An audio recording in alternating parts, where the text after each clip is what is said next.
Hello, this is Piano Tech Maggie, and I told someone I would finally make a video on how I made my partial strips. And I'm going to try to do this in one take. Let's see what happens. So if you try to line these up with the keys, it's okay to mark it as the keys, but when you change keys, you know, starting on different notes, the black and white keys might not line up great. So I went to the back of the keyboard here, and if I zoom in, you can see how, sorry about the jiggle, you can see how I can make nice even slots by marking it at the back of the keys. And that way, everything's nice and even, so when you put it on the keyboard, it's more likely to fall exactly where you need it to fall. So that's how I made my little dividing lines to begin with. Once you have your little dividing lines, like that, see my little lines that are nice and even, you can just color in the notes of the partial series. So if I go to C, I'm going to start on C. 1, 1, 5, 1, 3. Oh, I went off the screen, but you get the idea. So you can just put your marks down. That way, since they're even, when you switch to black keys, it still comes out pretty good. So that's just the partial strip. That's pretty easy.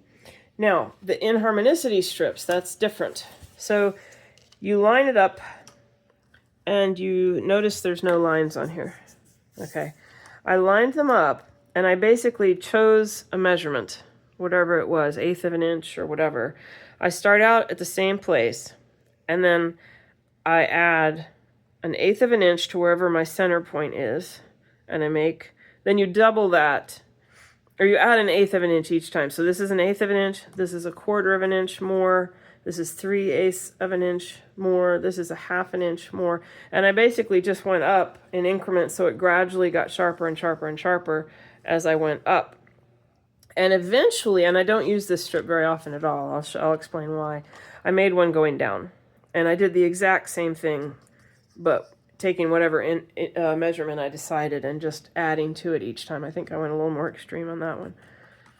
But anyway, so here is why I've been hesitant to show how I made these. If I have, looking at an octave, C3 to C4, because that's where it fell. This is the important part. Whichever strip, I have a cold, excuse me. Whichever strip has the inharmonicity present, the positive inharmonicity, you put that one on the bottom. If you put it on the top, it's going to give you upside down information.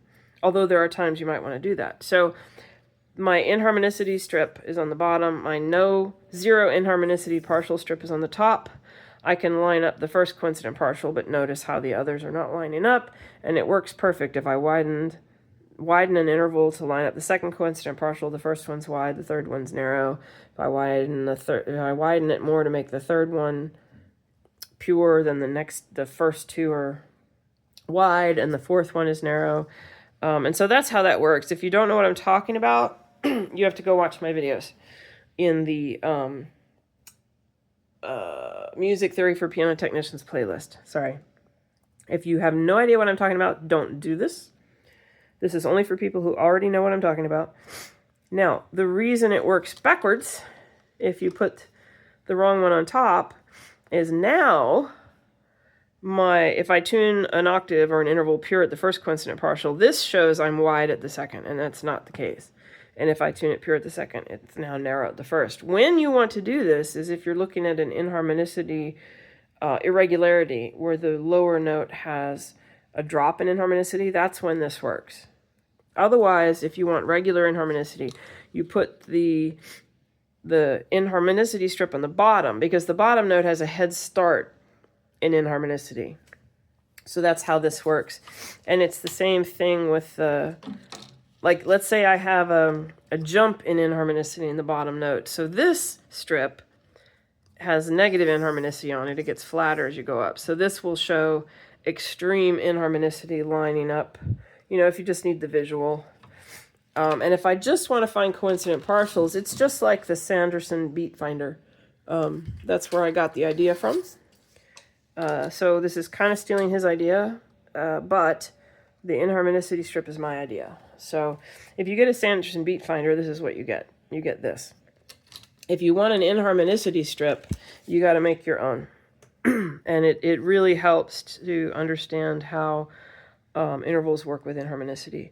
So that's why I was hesitant to show people how I did this, because if you make an inharmonicity strip and don't have it on the bottom note, it's going to give you backwards information. And I know that seems simple to say, but I know someone's going to come back and say, this didn't work. So it's just, please be careful with this. Inharmonicity strip goes on the bottom because the bottom note has a head start in inharmonicity. That's basically all you have to watch out for. So those are my strips. That's how I make them. If you want to see how I use them, go to the theory list that I will link in the description of this video. And I think that covers everything. If I missed something, let me know in the comments. Just ask me a question and I will either make a new video or I will answer it or something. All right. Happy tuning, everybody. Bye.